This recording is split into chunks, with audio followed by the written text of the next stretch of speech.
네, 오늘 복음에서 예수님께서 또 무거운 짐을 진 사람은 나에게 와라. 안식을 주겠다. 또 멍에를 메고 나에게 배워라. 그러면 안식을 얻을 것이다. 멍에는 편하고 내 짐은 가볍다. 무거운 짐 진 사람들에게 와라. 안식을 주겠다. 또 멍에를 진 자들, 이것도 마찬가지로 와라. 가볍게 해주겠다. 이 말씀 하시는 거잖아요.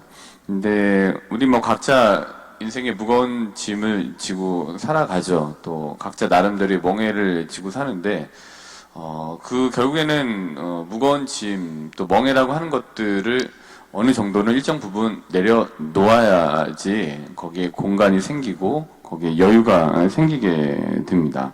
그래서 우리가 사는 데 있어서 삶의 공간을 만들려고 한다면 그거를 내려놓아야 되는 부분들이 분명히 있는 것 같아요. 근데 그렇지 않을 때는 이제 공간이 계속 채워지게만 되면은 여유나 어떤 편안함 이런 것들이 너무 빡빡하게만 돌아가니까 점점 멀어지게 되는 것들을 경험을 통해서 많이 아실 겁니다. 근데 이런 얘기들을 하긴 해요. 약간의 창피함이 넓은 세계를 엽니다라고 말씀을 드리곤 합니다. 근데 저 같은 경우에는 제가 있는 곳에서의 약간의 창피함이라는 거는 강론 때 아이들에게 하는 것들 아니면은 신자분들에게 뭐를 좀 시원한 것들을 보여드리기 위해서 하는 그 퍼포먼스나 이런 것들이 약간의 창피함이라고 할 수 있거든요. 근데 그 창피함을 좀 감수하고 내려놓으면은 할 수 있는 것들이 많아져요. 그냥 조금 좀 웃어 보이면 되지 이런 생각들이 있으면은 좀 할 수 있는 것들이나 하고자 하는 것들에 대한 경계가 굉장히 좀 넓어지게 되는 것 같아요. 근데 그거를 이제 강론 때도 그렇고 여러 가지 상황에서도 내려놓지 못하면은 할 수 있는 영역이 굉장히 레인지가 굉장히 범위가 좁아지게 됩니다. 이제 이 나이에 이런 거를 해야 되나 생각이 들면은 할 수 있는 레인지 범위가 굉장히 좁아지잖아요. 근데 그거를 조금 내려놓으시게 되면은 할 수 있는 범위들이 좀 넓어지게 되는 거죠. 그러니까 예수님께서 이렇게 하시는 일들은 이런 것 같아요.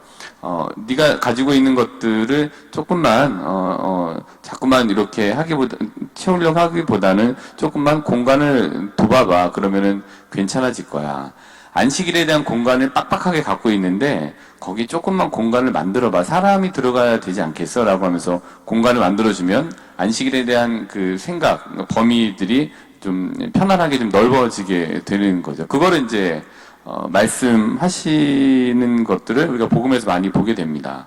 그럴 때 이제 그런 짐들이나 멍에들이 이 멍에들만 채워졌던 곳에 공간이 만들어지게 되는 것 같아요.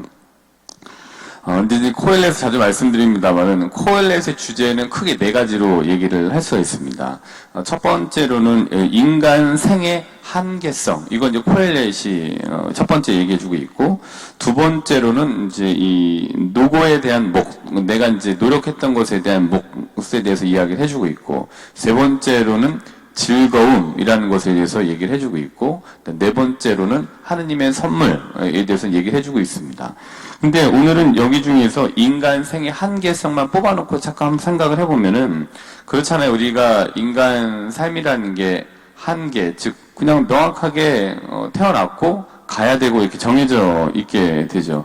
그래서 우리가 무작정 1000년을 2번 살아도 아니면 1000년을 3번 살아도 모두 한 곳으로 간다라고 하는 코엘렛 얘기처럼 우리가 이제 마무리해야 될 때가 분명히 있지 않아요. 그렇기 때문에 인간 생의 한계성이라는 게 분명히 있기 때문에 다 잡고 살 수는 없는 것 같아요. 그래서 첫 번째로는 놓을 것은 놓아야 된다라는 것 같고요. 그래야지 이제 공간이 생기고 멍에나 아니면은 무거운 짐들이 줄어들 수 있게 되는 것 같습니다. 근데 두 번째로는 놓을 것은 놓고 그럼 어떻게 해야 되느냐? 집중해야 될 것에 집중을 해야 된다라는 얘기인 거죠. 그래서 인간 생의 한계성 안에서 코엘렛이 뭐라고 얘기를 했냐면은 바람 잡는 일이라는 것에 대해서 이 표현을 하는 곳들이 있습니다. 코엘렛에 이제 6번이 등장하거든요. 바람 잡는 일에 대해서 1장 14절, 그 다음에 2장